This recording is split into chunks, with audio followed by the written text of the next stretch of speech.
انسانی تاریخ میں دنیا کی قدیم تہذیبوں کا ذکر ملتا ہے جن کا اپنے دور اور علاقوں کے مطابق عروج و زوال ہوا، اور انسانی تاریخ کے ارتقاء میں ان اقوام نے ایک بڑا کردار ادا کیا۔ قدیم مصر کی تہذیب، سومیرین تہذیب، میسوپوٹامیہ، قدیم چین اور قدیم یونان کو دنیا کی عظیم تہذیبوں میں شمار کیا جاتا ہے۔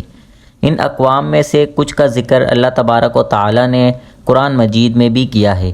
ان کے حالات، قابلیت، مہارت اور جاہ و جلال کا مختصر ذکر قرآنی آیات میں صاف ملتا ہے۔ ان اقوام کا قرآن مجید میں ذکر کرنے کا دراصل اصل مقصد یہ تھا کہ اللہ تبارک و تعالی نے انسانیت کو دوبارہ ان اقوام کی تباہی کو یاد دلانا تھا کہ جب انہوں نے اللہ تبارک و تعالی کا انکار کیا اور باطل خدا کی پرستش کرنے لگے اور پیغمبروں کا انکار کیا، تو اللہ نے ان پر قہر نازل فرما کر انہیں تباہ کر دیا۔ ان کی عظیم شان و شوکت اللہ کے جلال و غضب کے سامنے پارا پارا ہو گئی اور وہ صفحہ ہستی سے مٹ گئے۔ ان کے بڑے بڑے محلات کھنڈرات میں تبدیل ہو گئے۔ اللہ تبارک و تعالی نے سورہ انعام میں فرمایا، زمین میں چل پھر کر دیکھ لو کہ جھٹلانے والوں کا کیا انجام ہوا۔ ان تباہ شدہ اقوام میں ایک نام موہنجوداڑو کا بھی ہے، جو وادی سندھ کی قدیم تہذیب کا مرکز اور ترقی یافتہ مقام تھا، جو 5000 سال قبل مسیح سے 2600 قبل مسیح تک آباد تھا۔ اس علاقے کی دریافت سن 1921 عیسوی میں کی گئی۔ موہنجوداڑو کا قدیم شہر دریائے سندھ کے کنارے آباد تھا۔ یہ ایک عظیم الشان علاقہ تھا جو اونچی اونچی فصیلوں اور مضبوط دیواروں سے گھرا ہوا تھا۔ تقریباً 2500 قبل مسیح میں وجود رکھنے والی یہ قوم اپنے زمانے کے اعتبار سے نہایت ہی ترقی یافتہ تھی۔ اس شہر میں پکی اور چوڑی سڑکیں، پکے مکان، 2 سے 3 منزلہ عمارتیں اور بڑے بڑے حمام، بازار اور قلعے موجود تھے۔ شہر کے بیچوں بیچ ایک بلند ٹیلے پر ایک قلعہ تھا جو شہر کا مرکز مانا جاتا تھا۔ شہر کی منصوبہ بندی اور انتظامات بے مثال تھے۔ مورخین کے مطابق سیلاب اور دشمنوں کے حملوں سے بچنے کے لیے اس قوم نے جن تدابیر اور منصوبوں کا استعمال کیا تھا وہ حیران کن ہے۔ اس وقت دنیا میں موجود کوئی بھی تہذیب موہنجوداڑو کے نظام اور انتظامات کی برابری نہیں کر سکتی۔ اب سوال یہ پیدا ہوتا ہے کہ اتنی عظیم قوم کا زوال کیسے ہوا؟ کچھ مورخین کے مطابق دریائے سندھ کے کنارے بسے ہونے کی وجہ سے اس شہر میں کئی بار سیلاب آیا، جس وجہ سے یہ شہر تباہ ہو گیا، جبکہ کچھ تاریخ دان آثار قدیمہ کے ثبوت اور ملبوں سے یہ نتیجہ نکالتے ہیں کہ بیرونی آریائی اقوام کے حملوں سے موہنجوداڑو تباہ ہوا۔ قرآن مجید میں موہنجوداڑو یا وادی سندھ نامی کسی قوم کا ذکر موجود نہیں ہے۔ اس کی ایک وجہ یہ بھی ہے کہ اللہ کا کلام ان عربوں سے مخاطب تھا جنہیں صرف اپنے ارد گرد میں بسنے والی اقوام کا علم تھا، لیکن اللہ نے قرآن مجید میں یہ صاف کر دیا کہ دنیا کی ہر قوم کی طرف کم از کم ایک پیغمبر ضرور بھیجے گئے، جن میں قوم عاد، سمود، قوم لوط، بنی اسرائیل کا ذکر خصوصی طور پہ قرآن کریم میں آیا ہے۔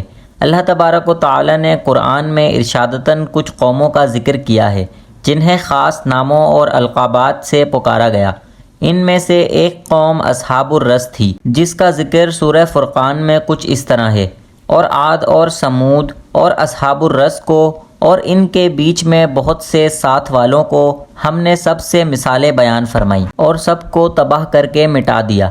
دوسری جگہ سورہ قاف میں فرمایا، ان سے پہلے جھٹلایا نوح کی قوم اور رس والوں نے، فرعون، عاد اور سمود، لوط کے ساتھ والی قوموں نے، ان میں ہر ایک نے رسولوں کو جھٹلایا اور ہمارے عذاب کا وعدہ سخت ہو گیا۔ ان آیات میں جن اصحاب رس کا ذکر ہے ان کے متعلق مورخین اور مفسرین کی مختلف آراء ملتی ہیں۔ ابن عساکر نے لکھا ہے کہ اصحاب الرس قوم عاد کی ایک شاخ تھی۔ وہ جس جگہ آباد تھے وہاں اللہ نے ایک پیغمبر حضرت حنظلہ بن صفوان کو معجوز فرمایا تھا۔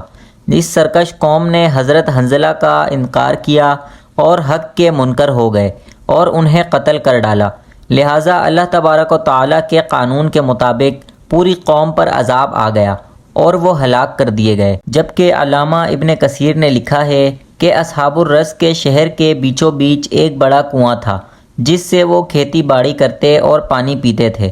جب حضرت حنظلہ علیہ السلام نے انہیں دعوت حق دیا تو انہوں نے آپ علیہ السلام کو اس کنویں میں ڈال کر کنویں کے منہ کو بھاری پتھر سے بند کر دیا۔ لہٰذا بطور سزا اللہ کے حکم سے اس علاقے کے تمام کنوؤں کا پانی سوکھ گیا اور اس طرح یہ قوم ہلاک ہو گئی۔